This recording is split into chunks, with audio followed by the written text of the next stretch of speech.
asalaamaaleykum wa rahmatullah mbokk yi di seetaan Darmanko TV ñoo leen di nuyuwaat bu baax a baax di leen ziare di leen baalu àq bu baax a baax ci koor gi di leen baal di ñaan sunu borom boole ñu jéggal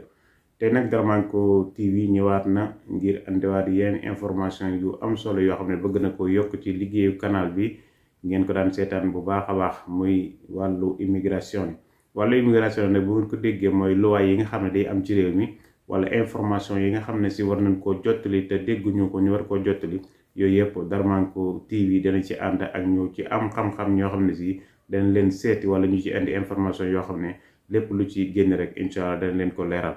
beneen bi it ñuy fàttali ñi nga xam ne ñoo déposé woon reddito di cittadinanza wala assegno unico rek ñu bàyyi xel ci képp koo xam ne defoo woon aggiornamento sa ISEE nga dem def ko. ndax xam ngeen ne reddito di cittadinanza mayoon nañ leen bala 31 janvier assegno unico mayoon nañ leen bala 28 février kon nag ñu bàyyi ci xel bu baax a baax ne loolu day bloqué lu baree bare.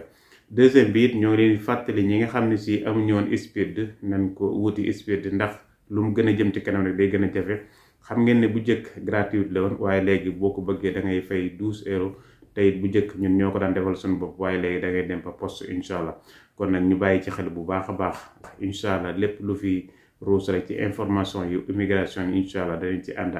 ak ñu ci am xam-xam ñëw leeral leen ko bu baax a baax jërë ngeen jëf. da ñaan yow mi nga xam ne yow yi soog a egsi ci canal bi te abonné goo nga abonné ba nga xam ne buñ defaatee vidéo rek nga jot ci ñu mu gën a gaawee incha allah jërë ngeen jëf.